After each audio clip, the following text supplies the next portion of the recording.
I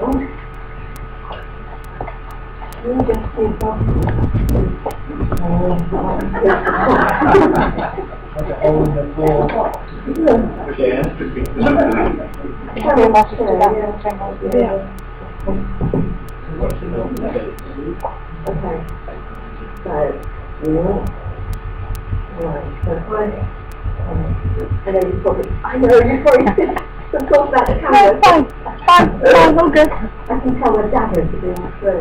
Anyway, good afternoon and thank you very much. And it's absolutely brilliant to see so many of you here. I thought with the sun shining on a wonderful day like this that you would have chosen a different option than to come and listen to this afternoon's presentation.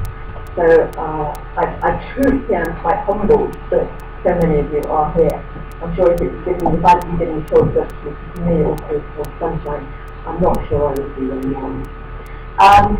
But this is the first annual meeting, which is coinciding with the publication of the annual report. The annual report is a statutory requirement that we have to do as Peace and Crime Commission.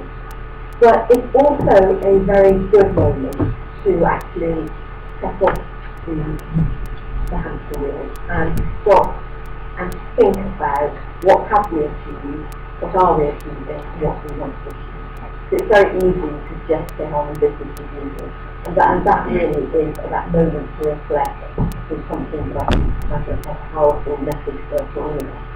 And it has been a remarkable year for Kingston and community safety and welfare, and we've had an enormously wide set of challenges. Some anticipated, and some not. These have included, we've had the ongoing budgetary pressures, there's a lot of, and there are partners in the room to factor in as well. We have increasing demand for safeguarding, children and vulnerable adults, and again I know a lot of partners are particularly concerned about that. And that looks to be an ever-increasing part of work that we are going to dedicate a lot of resources to. We have changes in leadership and organisation within the constabulary, and also we've had the critical incidents such as flooding, which no one had planned for, and took up an enormous amount of time and capacity and energy of a lot of people. And I think that the constabulary did work really well with this regarding the flooding. That's not to say that we can't do better. I was going to say next time, but I'm hoping that there won't be a next time, that our residents will forgive us if we're not prepared for whatever or whenever the next time is. And amidst all this demand, change and uncertainty, officers, staff and our partner agencies have continued to put local people first. Put local people right at the very heart of what they do. And a lot of you will know that the priorities that I set in the Peace and Crime Plan, so they were tackling antisocial behaviour, domestic and sexual violence and burglary, and putting victims at the heart of everything we do. And I've been truly overwhelmed by the proportions and response that my plan has received. Because when you come into this job, you don't know when you're actually when you work into the doors of local authorities, when you walk into the doors of any government, actually, people don't think about it. And I have been really impressed on how many of the organisations have worked really hard in making sure that they've been able to so they can pick their hand back and go up for review. I've been there, frankly, I've actually been there, how embarrassing it is. So what we can do about driving up attitudes and changes, and I think that can happen throughout, and it's far bigger than this. It's working with all our partners, with all our partner agencies, and whether that is partner agencies, whether it's statutory, whether it's voluntary, whether it's intersection. I've been really impressed on how they are putting that on together. So if we look at that invaluable contribution, including those who receive part of £2.6 million worth of grants, I'm not saying that helps those who always get we've been able to tackle areas of community safety, youth crime, substance misuse, drug intervention and community leadership. And this has supported a huge body of work that has given vulnerable young people a way to thrive and social behaviour, providing practical, emotional and criminal justice support to survivors of domestic and sexual abuse, hate crime, supporting victims of the right-hand crime, and improving ways in which the agencies are aligned and integrated so that we can actually be more holistic. Rather than just say we're holistic, actually there has been a real merging of minds and dropping of silo rules, and I think we have come a very long way. I'm delighted to say I've visited and witnessed firsthand the great work being done across Rangers Common Press, and this includes the youth clubs in Bristol, South Gloucestershire, such as Youth Outreach and the Riverside Project, and trying to work with young people in disadvantaged communities and deter them away from crime and antisocial behaviour. I've visited domestic abuse support services such as the Southline Big Burn service in Baines, which supports around 290 domestic abuse survivors in South Wales. And then there are initiatives such as working with North Somerset, working with Integrated Service Project, which is exploring new ways of working with multi-agency work across all different streams, so whether that is working with various apps, working with sharing town halls together, working together, so that working by say to people, our local people don't care which of their solves their problems. They want their problems solved. They don't care what hat we've got on, they don't care what uniform, they don't really care who we are. They just want the problem solved. And the more that we can work together, and originally people go through resources, so doors are more open than they were in the past. But working with less money, that we just be less special about these things. And as long as we keep being focused on our local people, actually collaboration and working together just makes a lot more sense to the same. The partnership working is, of course, the aspiration of my plan, and in the last year we have developed a really strong relationship. And I think some of the things that we've been able to demonstrate is that we've been able to do a very safety summit in December last year, which has brought out a new road safety strategy by getting a lot of our own members. We did the mental health crisis care conference in April, and this is so that we can deliver across the whole range of concepts a much better service for people who are mentally ill, who have not committed a crime, who should never be in elderly police. We've come an enormously long way in the last few months. We've still got a significant way to go. There's still this negative stories about I think the centre in Somerset have been closed because they have real issues about capacity. But that means that we are holding, the constabulary are holding people who are mentally ill in police cells, not the other way. So I am never complacent. I get quite excited about what's been done, but I'm far more excited about what we're going to do.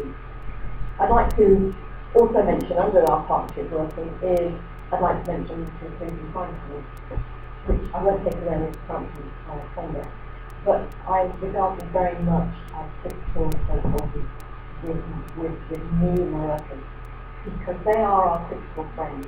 They're the ones who are much closer to the ground than ever that my office ever will be, and that they scrutinise my decisions, quite rightly. I'm spending your money, so that's absolutely right. But they can put forward different ideas that we can explore, and they have been extremely useful over the last 20 years. And then, of course, the most critical partners of all, and that's our local people. And I've dedicated a lot of time over the last year to engaging with local people in identifying what they actually want from the team. And in fact, yesterday was a prime example. So I started off by listening to Recovering Addicts. That was the drug and alcohol addicts. That's how they have been approved. Some of it was good, some of it was indifferent, and very something. I then went on to listen to residents who are in one of our more challenging housing estates. I did a drop-in session at Tesco's at Boston, where people can come and talk to me about anything. So that's what people do. I'm really good at discussing things, but I always have on my day out in the community to try and have a drop-in session. questions where people don't have to explain, don't have to tell me what they're going to ask. I just sit there. Sometimes I have nothing to do, but sometimes I don't know something to do. But we don't, it's making sure that people can always come and find it for sure. And I think that reflects in a number of people. So since I started doing this job, we've had over 6,000 people who contacted management. And I think that just shows that people have a real hunger and interest in improving their police service. That's young people, it's not my police service, it's not senior officers, it certainly does not belong to the officers, it belongs to you, it belongs to the and so that's why we make it very important that our guys do the right thing. I also make sure that constabularies are working in a much more open and accessible way, and I hope that we will keep the evidence. I also hold public forums. Again, when people say to me, I'm never able to talk to anyone senior these days. I need to never talk to a people military bodies. So we now have the public forums, which I hold with senior officers, and I've been helping Broome, Bristol, South Gloucestershire, Bath, Minehead, Charles, so far, next one in Bristol. And we go around the patch, because everyone's got a big patch, and you can't expect everyone to come to where I am, and I have to go out and go up to them. And then for the first time this year, we've issued 9 local police and crime plans.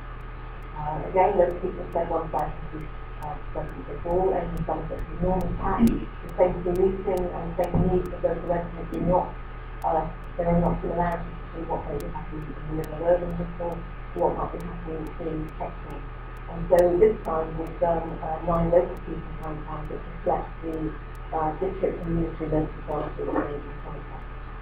We've also, again by listening, there's a much greater focus on road safety. This wasn't one of the things I was thinking. But always I learn my mistakes because my mailbag has been very full, and there's very rarely ever an evening I do not go to that road policing. And road safety road safety can be different things to different people. So in some villages it can be students through villages. In some areas it will be the cyclist on pavement. It will it's different things to different people. So it's really important that we target it to suit the local needs. And again, I'm very keen to work with such community groups such as Ladies Watch, which we have one group in here, PAC Community Keyboard. I'm also making £200,000 available again this year for grants available for up to £5,000 for charities and voluntary organisations. For once a small amount of money, they could get some innovative projects off the ground. And so that's what we have now made available as we did last year. And last year we funded a whole range of youth diversionary activities, regeneration projects, shopping centres and support groups, which makes a difference to a very small group of people, but made a real difference. So what's been achieved in this last year? I'm pleased to report that thanks to a combination of all this work, we are making some encouraging progress against the aspirations of the police and crime plans. In December 2012, we've seen public confidence in our local police rise to the highest level ever recorded. Now over 79% responded to crime survey being in Wales, which most of you will actually believe in that one. But that crime survey actually says that 79% people have confidence in local police, which places the fourth among the top 10 nationally. And I believe that is by being more open, more transparent, not trying to hide them. And when we make mistakes, actually we put our hands up and say, we made mistakes. Because I believe the local people will forgive the police when they make mistakes. What they will never forgive is if the police start to lie and dig holes and wrong behaviour. And I think by being open and transparent and by being upfront with people, that I think that has shown in this difference. Satisfaction levels amongst victims of crime have increased to 89%, which again is the highest ever recorded in these. And this is an excellent achievement, and a lot of that has been supported by the dedicated work of victim advocates, which follow up a lot of the supporting victims. There's also been a sharp improvement in the quality of criminal case files, which again is something I and the constabulary work very hard on making sure, because we are going to become more and more digital, and it's therefore we have to make sure that our files, or when we go to court, are absolutely true. But,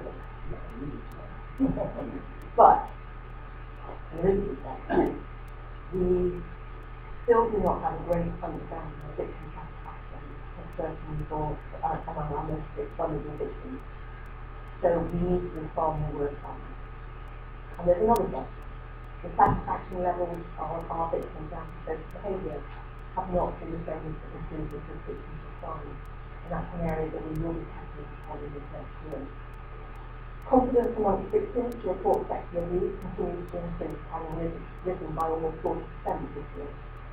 And while I have supported a major awareness raising campaign into streets greatly, it is clear that the national intention of Operation Newsroom has also played a large part in increasing confidence among victims to report these cases, while in turn it has led to a temporary slowing down in the rate of protection because there is so much work coming in, although the actual sheer number of cases being detected is still increasing. Actually, as a percentage, that has dropped, but the constabulary are working very hard on that and will be hopefully making improvements.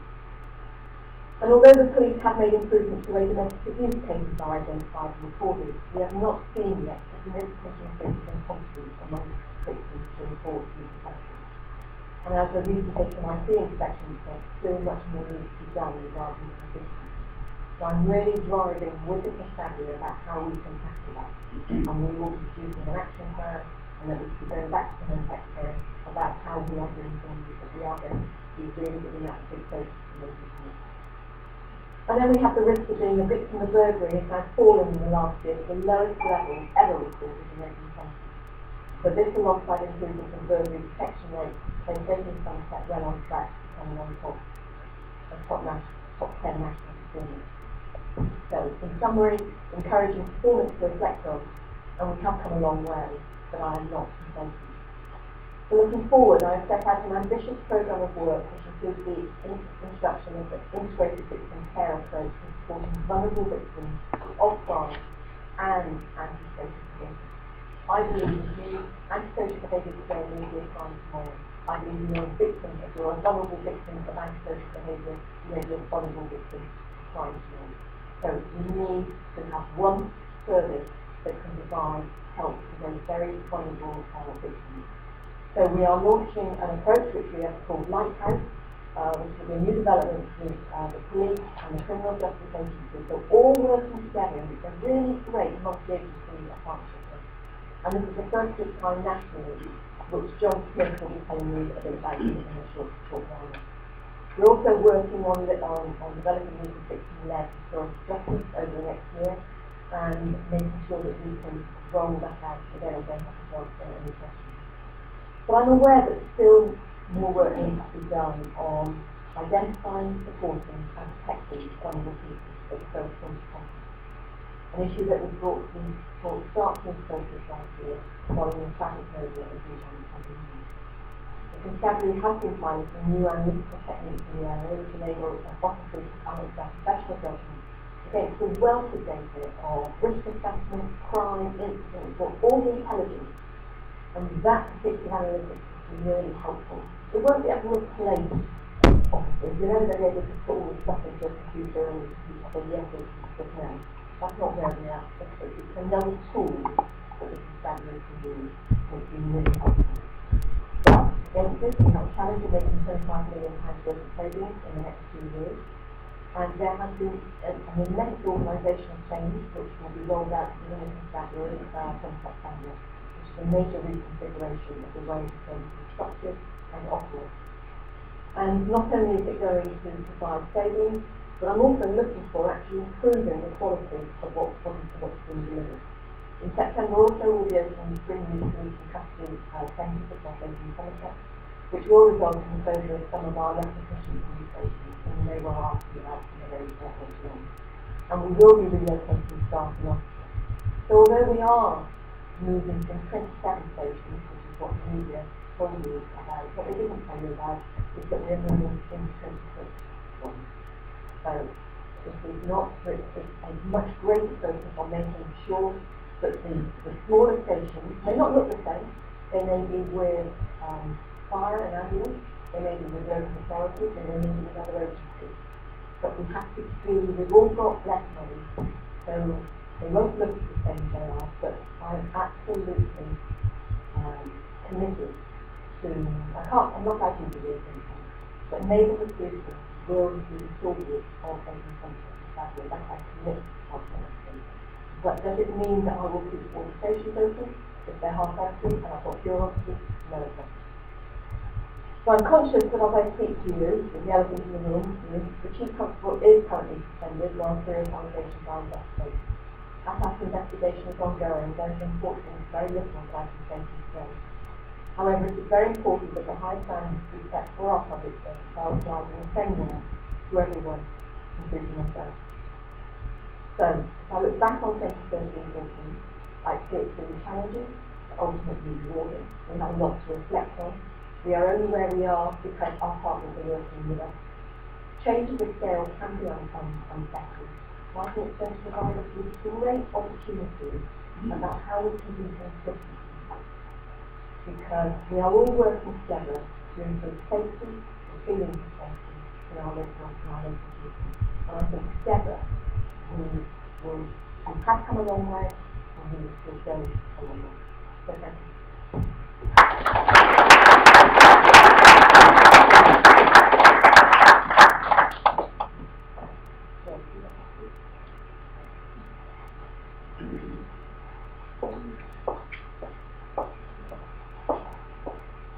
Just waiting a second on the next one. Can you hear me? Okay. Well, hello everybody. My name is John Smith. I'm the Chief Executive of the Dickinson's office. Sue has talked today about her workload, her priorities, and her approach as Business Transformation of Avon Somerset.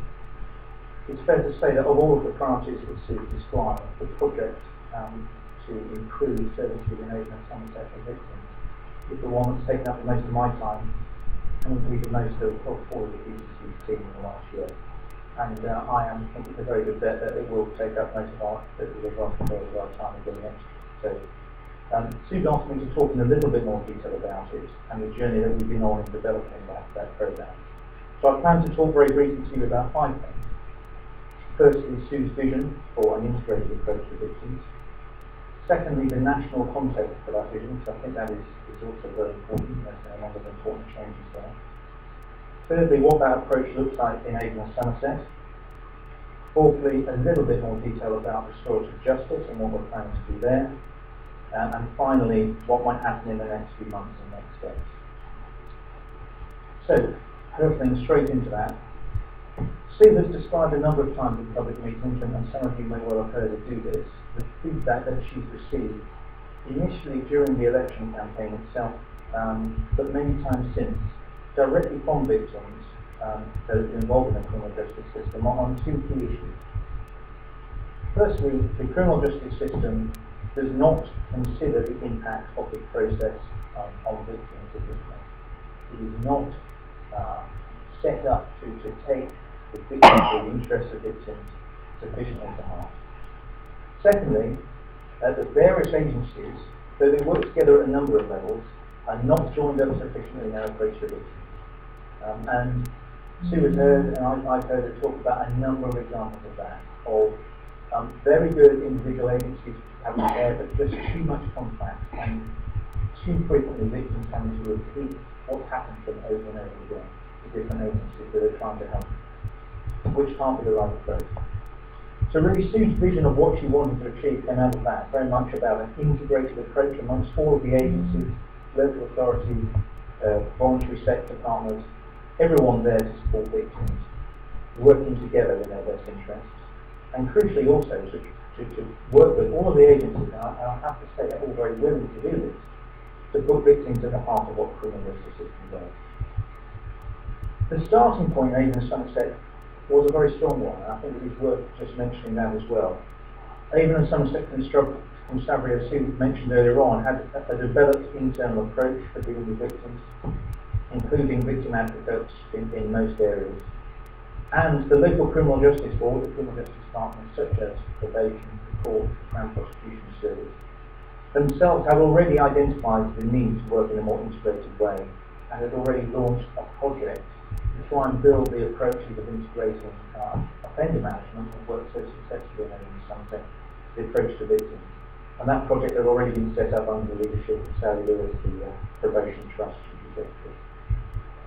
So what came out of joining all of that activity and all that work together was on a very collaborative basis, a vision of an integrated approach with a police-led initial assessment and referral and a consistency of contact led by the police, but with a really joint approach with all partners and an ability to refer out to specialist support services with victims needed. In terms of the national context, I just want to mention a couple of things there. There's a revised Victims Code of Practice which has come out, and that revised Code of Practice has put a real emphasis on ensuring that the focus of all agencies' activities is on the most vulnerable victims, which is what's really done. The Ministry of Justice has also made specific funding available to these incarcerations, and that has been some preparatory funding already available, and from next April there'll be a full year's equivalent of something like 1.7 million available in Somerset. So significant amounts of money are available for this. And I would actually go so far as to commend the approach of the Ministry of Justice. So what they have done through this project is been very clear that they are devolving responsibility locally, providing funding to do that, and actually providing advice and support on the journey as well. And I think that's been a very effective way of enabling local responsibility for this really important area. There is already a lot of existing funding focused on victims, and one of the other parts of the project has been to map that and try and join it up so it's as effective as possible. Some of that is national, some of it is provided by local authorities, some is provided by existing funds the Commissioner is responsible for. But one of the key things has been to map all of that and make sure we're joining all up as specifically as we can. And Sue mentioned her approach to antisocial behaviour and what's absolutely crucial that is involved in all of this. The Ministry of Justice funding, unfortunately, is not available and is not eligible to be applied to victims of antisocial behaviour if it doesn't constitute crime. It is only available to victims of crime. So Sue has committed that and has been very clear throughout that victims of antisocial behaviour must be included in this project as well. So she's making available additional funding to make sure that can happen. In terms of the approach in Avon and Somerset then, there are really two aspects to that. Firstly, this integrated victim care teams. These teams are going to be set up from the 1st of October this year. There will be 3 teams across the Avon and Somerset area. They will be co-located with multi-agency safeguarding hubs and other services that the police and other agencies provide to protect vulnerable people. So we're looking at a really wide reorganisation to ensure a joined up approach across the board. The integrated teams will carry out comprehensive needs assessments of victims as they refer to them. They will focus on those victims' co-priorities of the most vulnerable, intimidated and persistent targeted victims or victims of serious crime. They will also provide a single point of contact to follow the victim through the criminal justice process to make sure there is one person who has responsibility for that ongoing contact and keep them informed and up to date about the process of the case. They will also provide safety and crime prevention advice and practical intervention to help victims today. So that's what the integrated victim care team should do. In addition, Sue is also using the money that has been provided to commission specialist support services, working very closely with partners to do that. Sue and the team have been consulting extensively with partners and the public on what those services should look like and how they should work with existing alternative services. The plan is for there to be a single emotional support service across the area for those who need it, an advocacy service based on vulnerability, such as specialist services for young people, for those with cultural needs, and finally specialist support for victims of sexual violence and sexual crimes. In addition, there's a whole range of other specialist support that already exists. We want the integrated teams to be aware of that, to be able to refer to that, to work closely with the existing partners that provide them. Moving on to restorative justice then, part of the money that the Ministry of Justice has made available has been flagged by the Ministry of Justice to apply to restorative approaches. Now what do we mean by that? We mean bringing those that are harmed by crime or conflict and those that are responsible for that harm into communication. to enable steps to repair the harm and to find a positive way forward for both parties. That's it in a nutshell. There are existing schemes that exist across Avon and Somerset, and Sue is a strong supporter of that approach, and she's seen the benefits that they bring in a whole range of areas. But we want to do that in an evidence-based way, and we want to make sure that the way that those services are introduced are consistent and that people are able to access them across Avon and Somerset. So, in terms of the approach, Sue has appointed a not-for-profit community interest company called Restorative Solutions as a delivery partner. They are going to provide advisory services, but also crucially invest alongside Sue in this the area of restorative justice in Avon and Somerset. Restorative Solutions are preparing a report which will review the current landscape and recommend enhancements and best practice across the area. They will also, very importantly, design a long-term restorative service model which will be aligned with the integrated victim care hubs that I referred to earlier on, but will also enable restorative justice and restorative approaches to be available to victims throughout their journey and to be available to all victims however they present themselves. So finally, what is going to be happening in the next few months and over the next year? The integrated victim care teams that I talked about are currently recruiting and are currently organising themselves and are piloting various aspects of the service to try and ensure that it works as smoothly as possible from the go-live date, which is the 1st of October this year. The Commission's support services, we're currently reviewing a whole host of consultation responses that we have about what those services should contain.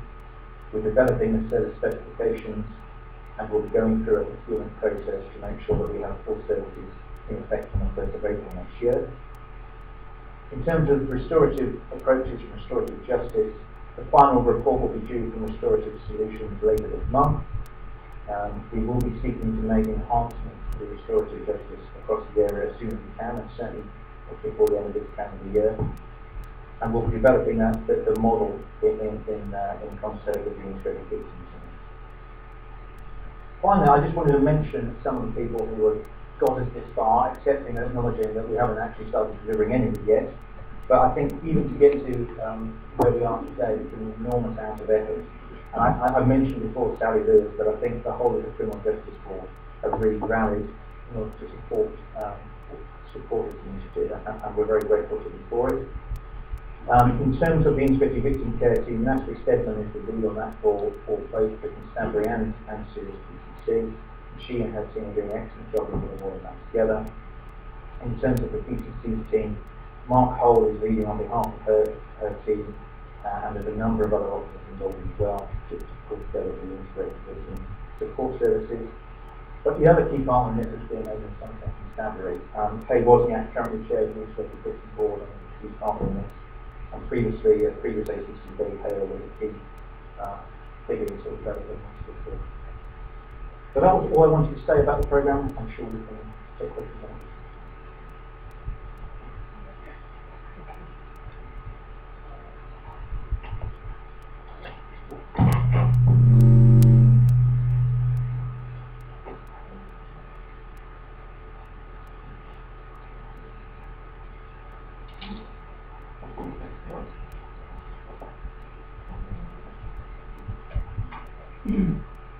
Thank you very much, and good afternoon, ladies and gentlemen. This has kind of been dumped on me at a very short notice, so unfortunately the chair of the Commission was unable to do today, so he got me instead. First of all, I'd like to say, I don't know how many of you actually know very much about the Fusion Crime Panel and how it's actually made up. It covers a very large area, as indeed does the force, obviously. But it's actually made up of councillors from each of the areas. So it's from the Bristol and the Ex-Haven area. We've got 2 councillors from all of the areas. Bristol has 1 extra councillor. They have 3, which is obviously a much larger area. And that is an appointment that is made by the Mayor of Bristol. Somerset, another very large area, is what we call a 2-tier area. So we have Somerset County Council and several district councils. So each one of those has one. So there are 18 of us altogether, because we also have 3 independent members. 2 of them happen to be here with us today. So it's kind of a balance right across the area, and hopefully right across the public in that way. The work of the crime panel,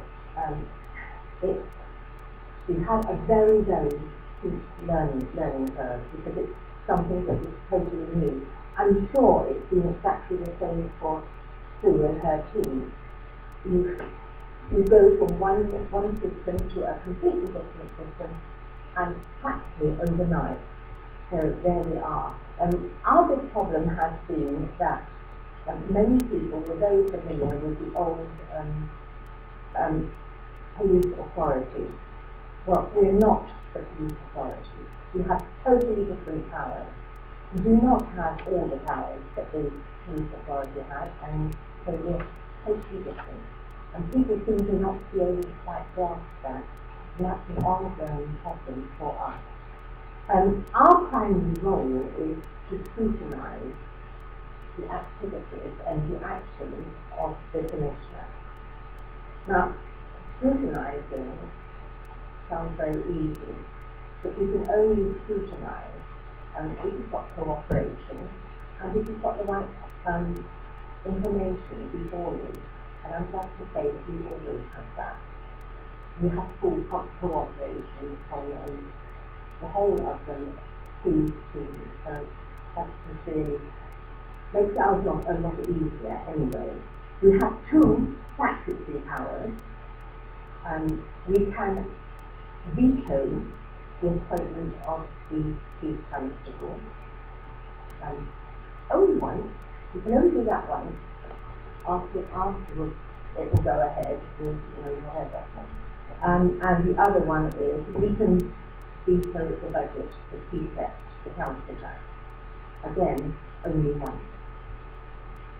We've never actually been in that position because we haven't been here very long, and I don't think that we'll ever get to that position, at least I hope, because we are cooperating all the time. The panel itself was set up sometime, a few months before the actual election of the Commissioner, because clearly we had to be up and running at the time that she was elected, because immediately after her election she had to appoint a chief constable, and part of our duty was to confirm that appointment.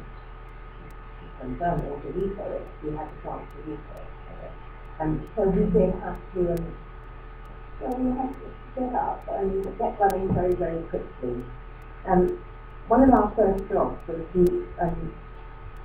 define our role.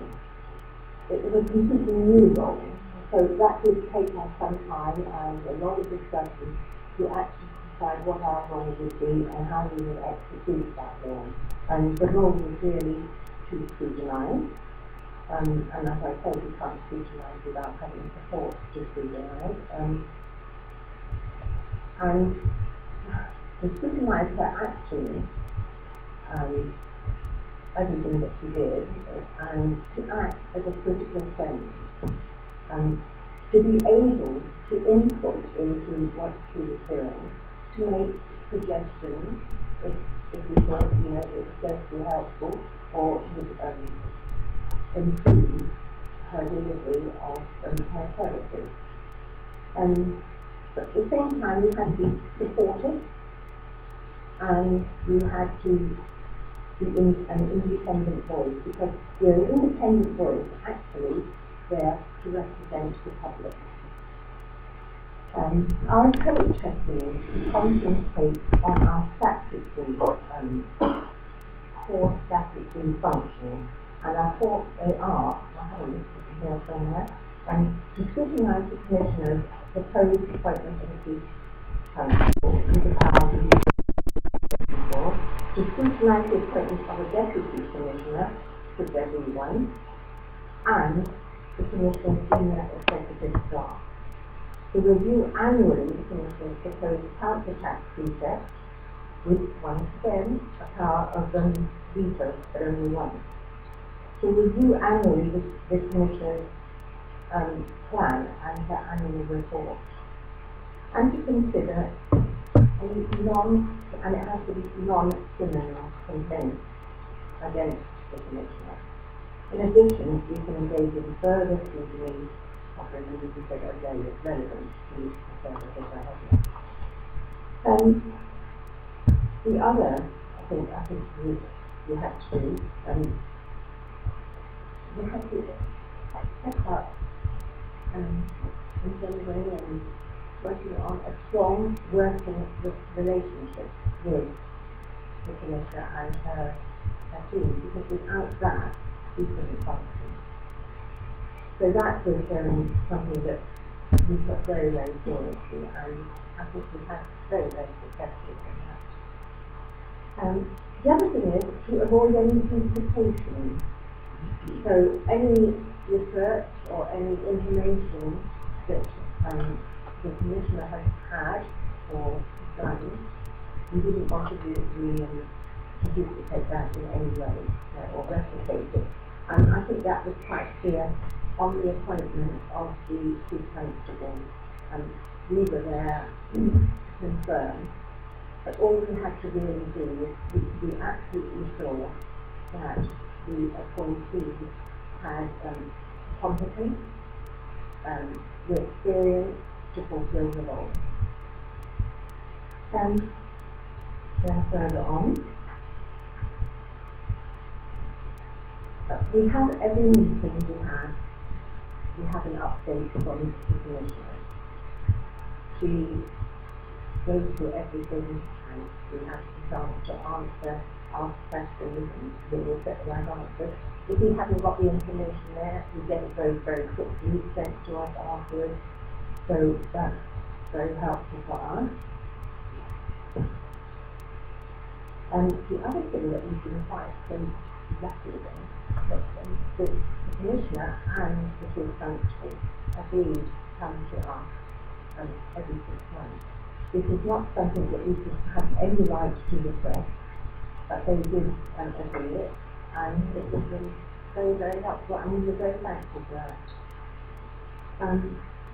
We've also undertaken proactive scrutiny work, and that is to say that, for instance, who has been put into support and so on, and so we have set up youth members on certain areas to help to work collaboratively with the employment to further those causes. The other one is the relationships with the voluntary sector. We have a youth member who concentrates on working with the voluntary sector, and we have a dismissal of crime youth member too, which is, I think, something that people aren't so much aware of, but there is a lot of crime in business. Complaints, that's another one of our functions, to deal with complaints against the Commissioner. Not against the police, but against the Commissioner herself. So initially what we have decided is that they would be handled by the Commissioner's office, and NCMV would be having dipped into the complaints, so every now and again we would dip them and say, go to these complaints, that complaint. And for that we have a team of ethnic team of nurses because these are complaints against women. These are non-criminal complaints, right? This is just something that, didn't get the right answer or something like that, because obviously criminal things should be passed on. And the Chief Executive of QCC, he keeps a record of all complaints against the Commissioner, and so one someone do anything. Our challenges for the future, I think the main thing is for people to understand the law that we have. And the other thing is to communicate work of the panel to the wider public, because a lot of people, I don't think they understand that we really exist, and that we have public meetings that they can come along and listen to what's going on, and talk, some people come along and talk regularly to us. In fact, because, we have one very regular visitor to our panel. And the other problem from the future is what we have to do is the uncertainty over the possible arrangement after the election. Maybe we're not going to do all things again. You do hope to go right, but then you are, you do hope so. And, there will be people that do. Anyway, that's all I'm going to say this way. I have very little time. Very good.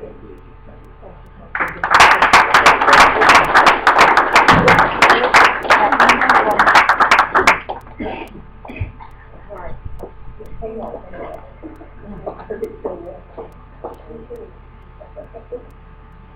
Okay, so if we have some questions, they can either be directed at me, they can either be directed to John, or Francine.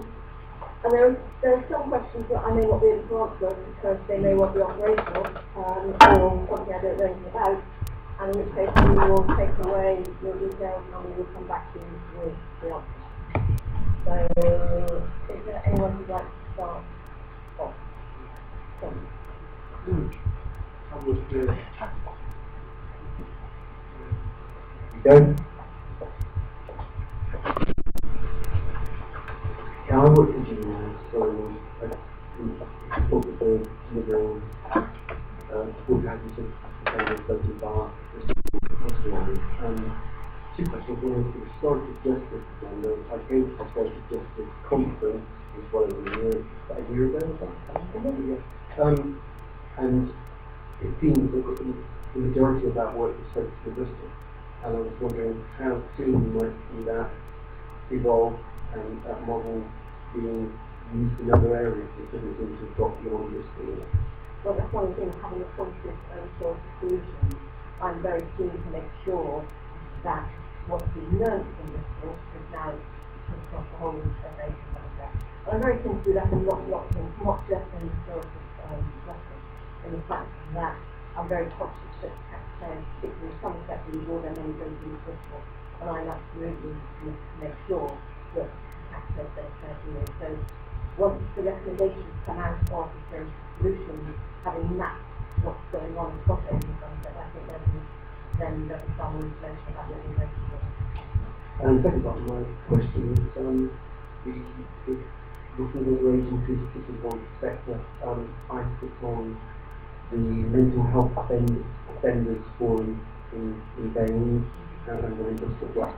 And what we're seeing at the moment is you're probably changing the way policing is conducted. We had established police officers that were able to attend those forums on a very regular basis and develop a relationship with them and move forward. What we're seeing now is that those officers have been redirected to other duties, and we're not seeing a consistency of police attending the because that is or attending less of those very important local area forums. So I don't know what the solution to that is, but it's becoming an issue for us as a forum. Okay, but if you've got any particular specific issues, you could let my office know and I'll follow it up. I think there is a transition that we're going through at the moment, so we're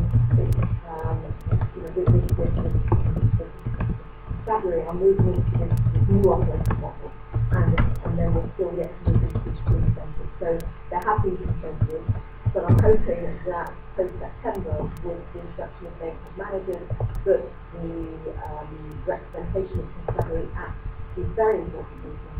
We'll go back to that, but if you have concerns post-September, I really would want to know. All right?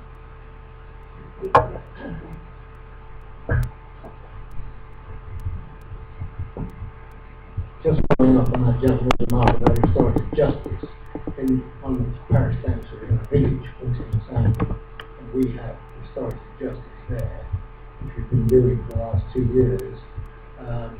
And if a person is known to have done some sort of misdemeanor or whatever it is, then they're invited in. If they're fairly young, their parents are invited in as well. And we discuss the whole thing, and we discuss exactly how the youngster is going to rectify the problem or help out in the community. It's worked extremely well, and we make sure that that youngster, whoever it is, could be a slightly older person, it is known around the village that this is going on, and whatever work that person is invited to do is done in the public gate. It gets around very quickly to the youngsters especially, but don't mess about it then, because you end up having a pencil and what's in the back of the recreation ground, or you have to do something your own. Great advantage of it is, A, it brings it into the public view, and secondly, prevent the youngsters getting a police record.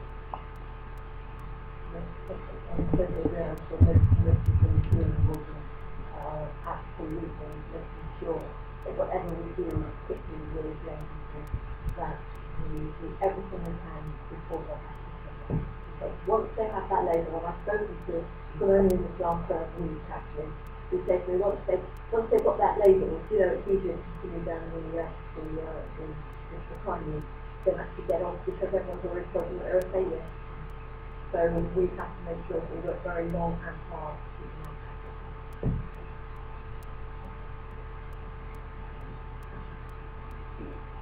We don't get so many volunteers for those sort of things. We made inquiries about a lot of serious graffiti around. It's very strong for youngsters, for youngsters. We tried, we got nowhere, I think the opposite. So we offered £100 reward.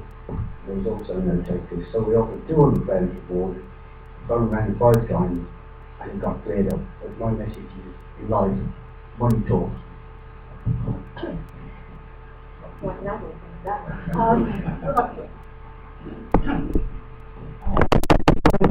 About restorative justice, and I'm part of coordinating the restorative justice in Bristol, and having made a commitment to put it into the Heart and Justice Committee to join about the IEC. My concern is that I've heard that restorative justice does happen quite often as an alternative to the justice system. Therefore, if you're talking about a design model on recommendations from restorative solutions, it's going to be aligned with the IEC. How do we make that available to all victims, especially victims who aren't necessarily the vulnerable victims, but again, go to the IEC? That is a difficult question. I don't know. I mean, we will tackle it. I mean, I think the lesson that the work we're doing in Bristol is at a lower level, and it's the antisocial behaviour, and a lot of the officers that refer into our work is those that want to use it more than, especially with youth work. But I'm very concerned that I can go to be aligned with the IEC. Sure. But also, it's not just keeping them out of the criminal justice system. In as much as there is a pilot that can support and the transport about post-conviction free sentence, and there's also talk about doing that maybe in magistrate courts as well. So, and then of course there's the restorative justice that happens in custody, in prison. So we must remember that when we talk about restorative justice, it's an enormously wide remit, and I think it's just important to remind ourselves that we're not talking about either low level or high level justice. It's keeping our eye on the lower level as well. I like that. Okay, something like that.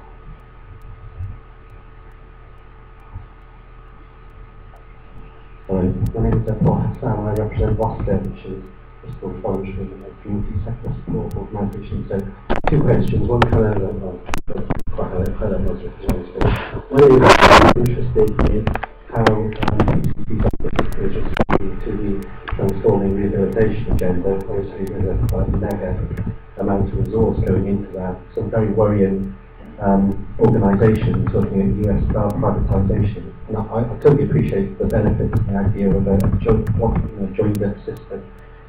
looking to get the very best for an offender to ensure recidivism rates decrease.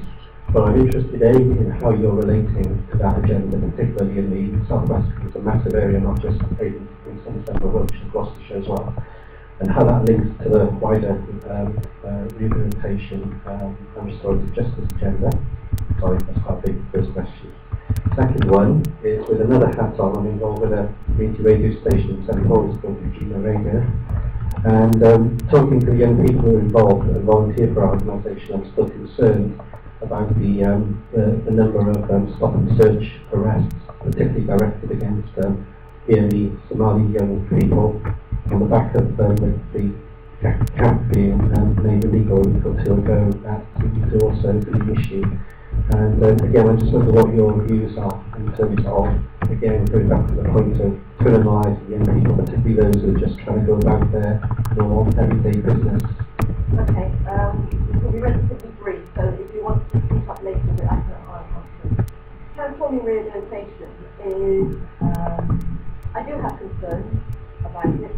I think that as far as the government is concerned, I think they're absolutely right to work with people who are under the government.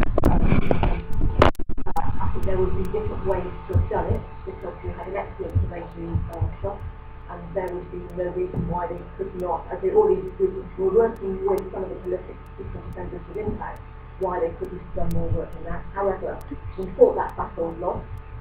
So, as the government is committed to working with community rehabilitation companies and with National Innovation Service, having that split. I have got concerns about what happens where if an offender falls between those that split, but I know that's being worked on quite seriously with the PLC. What we're doing as far as regionally concerned, because the packages relating Somerset, Wiltshire and Gloucestershire, is that the pre-CCT we are starting a reducing the offending laws, where we were very public and we will be very publicly scrutinising what is coming out and what is happening. And if the whole system is doing well, we will say it's doing well, but we will not, no one will actually keep us quiet if it's not going well. And that's what we're thinking is the system that is going to happen and what we quite have influence, we will have to back by the government. And so what we can do is scrutinise and make sure that I'm not trying to go into it negatively. I think there is a lot of work that's being really useful, but obviously until we know who we're going to be, then we don't know the arrest.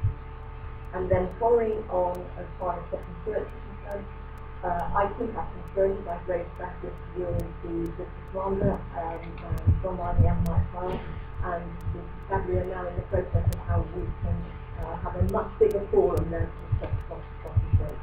We're also talking about whether we'll be a pilot working with the Home Office as well. So that is something that in the next few months we'll hear a lot more about. As far as the issue of cats, then again, this is an operational issue, but I'm assured by the Constabulary that they will start with their education, that they will try to work to fight, but eventually it will come to the point where the communities, the monitors, have to know that the government is fighting for this now,